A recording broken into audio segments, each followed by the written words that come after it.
So it's been about 6 months since I switched over from the Sony brand back to Canon. I was a Canon 5D Mark IV, Mark III, and then I needed a mirrorless and Canon wasn't doing it. So I decided to go with the Sony a7 III and I went back to Canon R6. It's been 6 months. Let's talk about it. What's going on, guys? Welcome back to the channel. I just got done with the gym. I'm gonna go pick up the boy, and it's that kind of crazy time of year in February where I have nonstop things to do. So I decided that I'm just gonna do it like this, and hopefully you guys don't care that I'm dressed the way I'm dressed or gym and all that, but we are in the office and it looks good.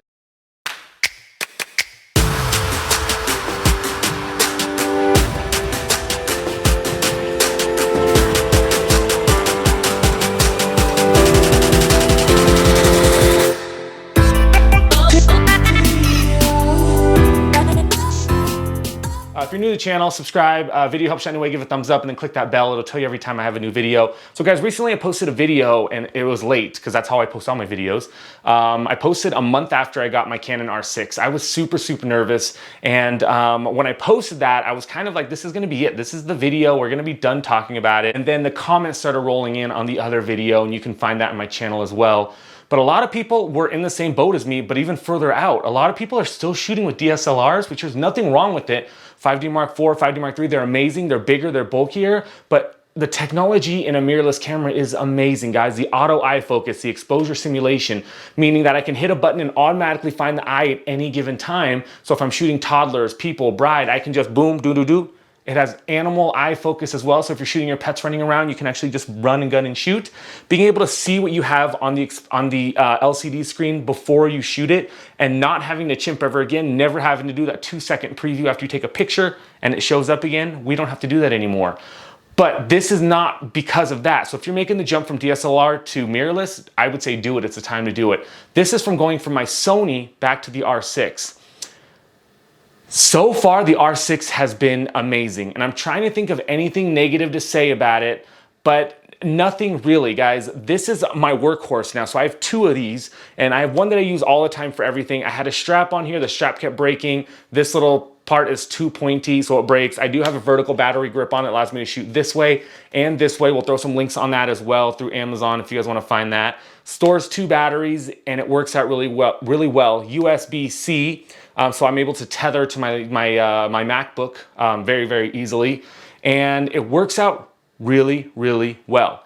The auto eye focus is good. 90% of the time it hits, and autofocus, same thing. I notice that when I hold my thumb down for a while and say my son's running at me, it'll just stop focusing. It'll just give up.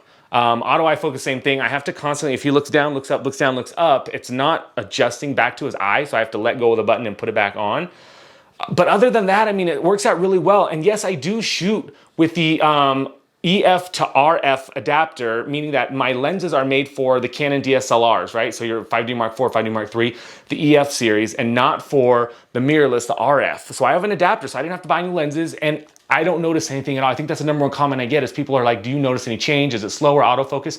Nothing changes, and yes, I've tested on both, and I use my Sigma lenses, and they work out great. There have been a couple instances where I've been shooting and my camera just stops working. It freezes. I can't turn it on or off. I have to pull the battery, pull the whole battery kit out and then put it back in and it'll work again. It's happened on all my other cameras before. This has happened maybe 3 times in the last 6 months, but it's been amazing. So some of the questions that people are asking me is the auto eye focus, does it work? How does it work? I kind of answer that. It works great. 90% of the time it works, but we're still a photographer. We're still using this as a tool, and sometimes our tool doesn't work the way that we want to. So how I have it set up is I have my star button here, my exposure, I think that's like your capture exposure forever. I have that set to my auto eye focus. When I'm shooting, I hit this button, boom, boom, boom, auto eye focus. And then all the other time I have it on small circle or a small square right in the middle that I can actually move back. And if you shoot with the 5D Mark IV, 5D Mark III, it's how we always did it before.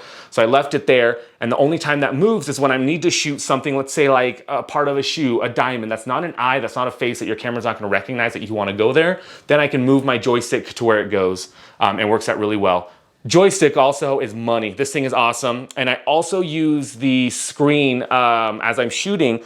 I make part of the screen touchscreen enabled so I can actually figure out what as I'm shooting, I can actually adjust my focal point rather than using my joystick. I mostly use joystick, but now it's here. The only bad thing with this is that for some reason, well, I'm a left eye shooter, guys. Most of you guys should be a right eye shooter. I'm a left eye shooter. That's how I always learned. But what happens is my nose will hit this part and all of a sudden my focal point will change. Not a big deal. Double click the joystick, get it to where it needs to go. But it's annoying, and I'm Asian, so like I have a smaller nose. I don't know how anybody else with a bigger nose would handle this, but it can get annoying and I can see that. So if that's a bother to you, just take it off. In fact, I really don't use a touchscreen at all. Coming from the DSLRs and all that, I like having the buttons. I like holding the buttons. If they ever go to full touchscreen, I think I'll be infuriated and I'll be nervous. But I don't use a touchscreen for anything to scroll. I use all my buttons for everything. It works out really well. Plus I don't get smudges on the camera as well. Another question was the battery life on this. I mean, when I shoot a wedding, I will have to switch my batteries out once, but I don't use the full second set. So basically 2 batteries. So I'll go through 3 batteries in a 10-hour period of constant, and it's on the whole day. It's just on the whole day. And it works out really good for stills. So the battery works out really well, and it works the same as the other cameras that I've had in the past. So nothing changes. Without the grip, that's the other question. Without the grip, your hand is actually too small as for a guy. So if you guys can see, I'm kind of holding it here. My bag's sitting right here. I'm kind of holding it right here. And what's happening is my fingers aren't really going to this part, right? So it's like, this is where, like, if you didn't have a grip, your hand would be here. My finger goes here. So the reason that I have the battery grip, yes, is for extra battery life, but it's also so I can hold my camera more consistently, a little bit better. And also it allows me to flip this way and I can shoot this way. So I'm never doing this armpit thing that I hate when photographers do it, or this thing, which, what is true form? Is it this? I feel like this is true form. This is what it's supposed to be. This is just a weird, like, you know, you're trying to shoot and you're just angling in. So yeah, when I'm shooting like this with the grip, boom, just like this.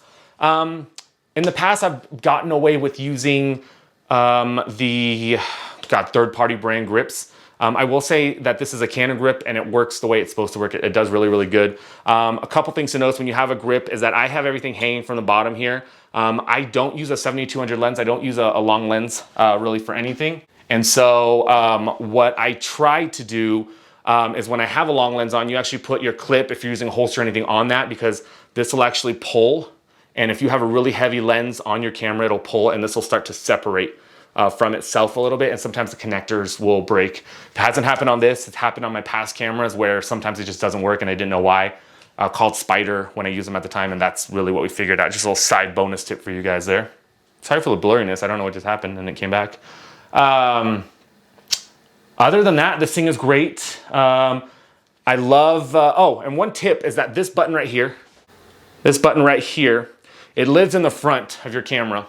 This button, you can program it to do a lot of things. I program it for my crop. So the cool thing with these cameras, it has an electronic feature in it. So unlike a DSLR, every time you take a picture, you'll hear a click, click, click, click, click, click, like a mechanical click, right? You can actually turn that off and go to electronic shutter where it sounds like nothing. Like your iPhone, it just, you don't hear anything. And that's amazing. But the other thing is it allows you to crop into 1.6. So this is a full frame camera, meaning that if I'm shooting 50, I'm shooting 50.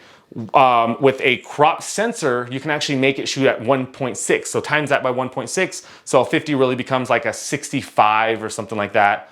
And like an 85, it becomes an 85. And I can switch that. So when I'm shooting a ceremony, I'm shooting with a 135 lens and I need to get tighter. I hit this button, make a quick adjustment, switch it, and I'm actually zoomed in a little bit more. It uses less pixels. You can shoot more pictures that way. But it's just built in, it's ready to go, so you don't have to have an adapter or anything for it. Of course, having an adapter, like a zoom lens or a 2x converter will make it obviously go farther, but it's built in, it's ready to go. It's always made my 135 up to 200, and I feel great on it, and I don't notice any pixelization change at all. And that was another question, when you use 1.6, do you notice any changes? I don't at all, but I also shoot in camera, guys, so I don't shoot to crop. What I shoot is what I get. And that's why I practiced ever since I started. So it's rare, very rare that I take a picture and I go in and I'm like, oh, I'm gonna zoom this out, or I'm gonna crop this in and move it this way. If I need that shot, I'm gonna go in and get that shot. That's how I've trained myself to do it. But that's it, guys. So 6 months later, I freaking love this thing. If they do they will, an R6 Mark II, I'm gonna go for it automatically. I'm sticking with Canon now. The colors of Canon are better than Sony. If you guys don't remember, my Sony broke the 2 of the shutters on the inside completely folded on themselves at the same wedding. They couldn't tell me why. They said maybe it's because I was wearing a holster. I mean, I wear a holster all the time. It just, they both broke at the same time and during a wedding, so it freaked me out. Luckily, they have electronic shutter and I was able to shoot then. A good little tip, if your shutter's not working, go to electronic shutter, and that way you can still take a picture so the shutter's not going like this. But furthermore, they wouldn't help me. They wouldn't acknowledge it. And there's a bunch of stuff on Facebook about everybody having the same problem. So I decided to bail, went to Canon right away, got it ordered from my local camera shop, and it's been amazing ever since. And I don't have to worry about my gear. That's really all I care about. I want my gear to last, and I don't want to have to worry about it when I pick it up. Hope you guys are doing well. If you have any questions, let me know. I'm happy to do a review on this a little bit more in detail, but I like these first world experiences. Helps you guys out a little bit more. Talk to you guys later.